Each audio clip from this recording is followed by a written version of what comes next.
Hello guys, welcome to Square 64.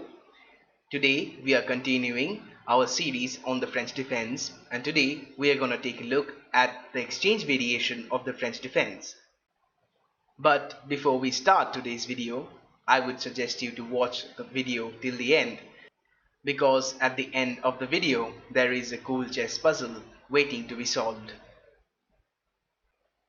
So now, without further ado, let's head straight in.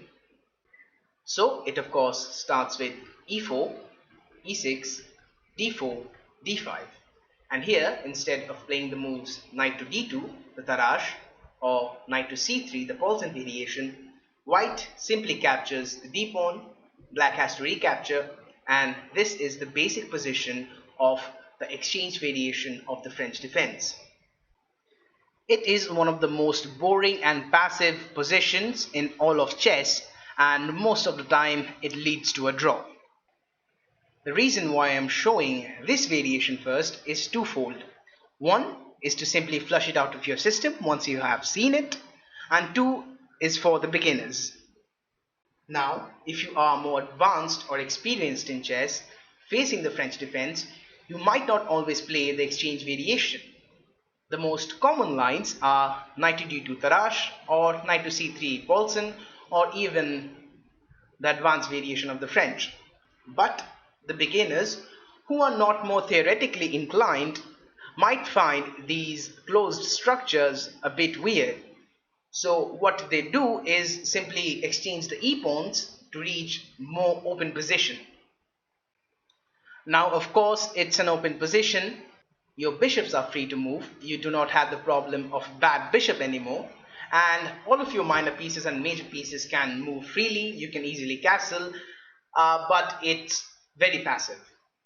Now, staying on the topic of knowing the theory, if you want to know about the basics of the French defense, then click on that I button to go back to the video that I have already made showing the basic ideas of each of the variations of the French defense. After you have watched that video, then come back to this one to learn about the exchanged French. Now here, the most common move played by white is knight to f3.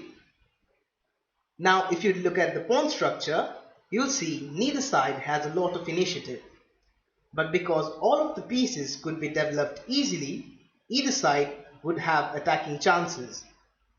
And you'd like to castle quickly here to protect your king from being harassed. Here, the main plan for white is to play c3, protecting the d4 pawn, bishop to d3.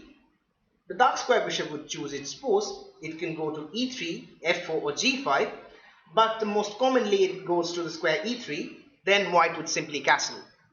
Now white would like to play rook to e1 and knight to d2 to protect the knight on f3. Now black's main move is to play knight to f6, bishop to d3, bishop to d6, castles, castles. This is a completely symmetrical position. Here the knights are going to be pinned. White would play c3, black would play c6, and it's an equal position. If any of them do not branch out from the main line, it's likely to be a draw. Here your chess creativity and visualization comes in. Here your creativity could have a big impact on the game. Here the plan is very simple for both sides. White plays bishop to g5, pinning down the knight on f6. Black plays bishop to g4, pinning down the knight on f3. White plays c3. Black plays c6. White plays queen to c2. Black plays queen to c7. The idea for both sides are very simple. White queen is attacking the h7 pawn. The bishop joins the battery. Similarly, the black queen is attacking the h2 pawn. Bishop joins the battery. These bishops are attacking these knights. So now white plays knight to d2, protecting this knight. And similarly, black plays knight to d7, protecting this knight. This is an equal position, and the game from here is most likely to be a draw. Now either side, if they want to win the game, has to think out of the box and play some unconventional moves. There is no way around it, because 70% of the games that are played in these positions are drawn. Yes, you could hope for a blunder from your opponent, but you do not play that way, because you do not play hope chess. You do not hope that your opponent is going to play a bad move, is going to do a blunder, so that you can create winning chances. So that was basically the main line of the exchange French, and now we are going to see the deviations. Now after the move knight to f3, to deviate from the mainline positions, black could simply play the move knight to c6. This move of course comes with an immediate downside, that is black can't play the move c6 now to protect this d5 pawn, but black could use this move as a surprise weapon, because it immediately would strip white of their opening preparations in the main line. The other upside is that black hasn't committed this g8 knight to a specific square, so black is keeping his options handy. Now from here, if white tries to continue with their main plan, which is bishop to d3, I play the move bishop to g4, pinning down the knight. Now this is the line that I play against this position, and this eventually leads to a forced draw. I had this position twice in my games, one against a very low rated player and one against a slightly higher rated player. One ended in a draw, one ended in me winning by mate in 2. Now here, white's main plan is to play c3, then play queen to c2, then play b4 and a5, eventually attacking this knight. So white plays the move c3 and I play the move queen to f6, creating more pressure on the f3 knight and now threatening the exchanges. Bishop takes f3, queen takes f3, queen takes f3, g takes f3, and giving white double pawns here. So white has to defend with knight b to d2, and now I simply castle. So you can say opposite side castles. So both of the sides have attacking chances, and most importantly, it's not the main line variation of the exchange variation of the French.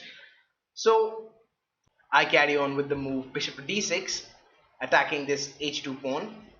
Black goes forward with b4 with the idea of playing b5, attacking this knight.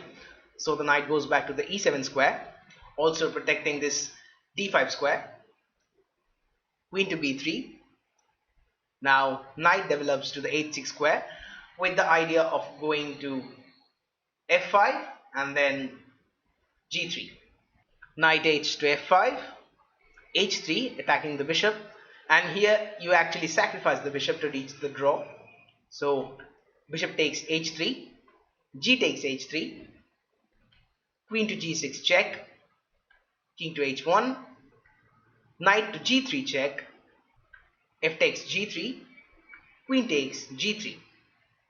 Now here the lower rated opponent that I played against blundered by playing the move rook to g1. Now it's just mate in 2. Queen to h3 check, only move knight to h2, and now queen takes h2 checkmate. Now in this position, the high rated opponent played the move queen to c2. This is a good move because you're protecting this square after both of the knights move.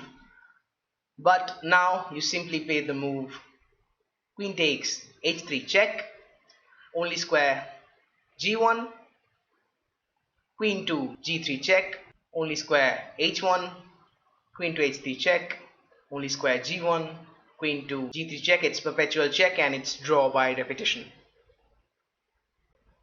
So that was a cool line, sacrificing 2 pieces to reach a forced draw. After the move knight to c6, white could go for a more aggressive approach, which is bishop to b5, pinning the knight. Here black could just simply ignore the threat and play bishop to d6, because if bishop takes knight and after black recaptures, Yes, black has double pawns, but white doesn't have the bishop pair anymore, and it's just simply better for black. And now if white plays a normal move like c3, black would play bishop to d7, and after bishop to e3, black would play queen to f6, and now castles, and castles to the queen side. So instead of playing knight to f6, you can always play knight to c6 to reach a more exciting position in the exchange French. Now let's go back to the initial position. Here, after e crosses d5, instead of playing knight to f3, white could go for bishop to d3. And after bishop to d6, most likely it's going to transpose to the main variation again, knight to f3, knight to f6. It's most common here. But after the move bishop to d6, I would suggest you to play the move knight to e2. Now at first it may seem too extravagant, but it is a well-founded move here. The idea behind this move is twofold. One is to protect the f4 square, so white could play the move bishop to f4 to force a dark square bishop exchange, and also if black plays the move bishop to g4 pinning the knight, white could play the move f3 relieving the pin. So here knight to f6, castles, castles, knight b to c3, rook to e8, bishop to f4, looking for this dark square bishop exchange because the bishop is protected here, bishop to g4, pinning the knight, and queen to d2 getting out of the pin, knight to c6. It is still equalish position, but at least here you can take your opponent out of the main line preparation, so it's a bit more exciting. So if you want to play the French defense exchange a bit more excitingly, then on move 5 you can play the move knight to e2. Here white also can play the move c4, and then after knight to f6, knight to c3, bishop to e7, knight to f3, castles, bishop to e2, d takes c4, bishop takes c4, bishop to g4 pinning the knight, bishop to e3 developing to the e3 square, knight b to d7 developing the knight, h3 kicking away the bishop, bishop to h5 and castles. White has a slight edge here, but nothing too decisive. Frankly speaking, getting a decisive advantage in these positions is going to include your opponent blundering, and then you lose, because when your opponent blunders, you return the favor immediately with stacks by blundering even worse. So in chess, when your opponent blunders, you lose. Now sometimes before the game, white would watch the movie Dirty Harry and therefore would be feeling lucky. In those scenarios, white would play the move knight to c3, surprising himself, his opponent, the audience, and you at home, especially you at home. By playing the move knight to c3, white now completely abolishes the idea of playing c3, queen to c2. From here, knight to f6, h3, bishop to b4, pinning the knight. Now this scenario we have already seen on the black side. Now we are seeing this same scenario on the white side, where again white would play bishop to d3 ignoring the threat, because if black is willing to give up the bishop pair, then white would be more than happy to have double c pawns. From this position, black would most likely play c5, d crosses c5, castles, knight to e2, only now bishop takes c5, and now castles. Again, this is a completely different position from the conventional main line, and this could turn exciting for any of the sides, but at this position it's still equal. So that's it guys. Today we have covered the exchange variation of the French defense, and if you have gained something from this video, then please like, comment and subscribe to become a part of our awesome Square 64 community. Also follow us on Instagram. On Instagram you can see our updates, schedules, and you can personally connect with us to share your opinions, suggestions, and your requests if you have any. So the link to our Instagram page is in the description down below, so do check that out. But before we end the video, it's time for today's chess puzzle. Before we see today's puzzle, let's see the solution of last week's puzzle. The puzzle was white to move mate in 3. Now here, queen to h8 would have been checkmate if the black king didn't have this e7 square to escape to. So white plays knight to f5 guarding this e7 square. Now the black king has to go to the g8 square to momentarily defend this queen to h8 mate. But now queen just goes to h7 with check. Black has to go back, and now queen to h8 is checkmate. So that was white to move mate in 3 solved. Now let's see today's puzzle. So this is today's puzzle. It's white to move mate in 3. White to move mate in 3. This puzzle is a little bit on the harder side, so you might need more time to solve it. So pause the video, take all the time you need, and if you can solve it, comment the solution in the comment section. So that's it, and as always, stay home, stay safe, and keep on playing chess. Goodbye.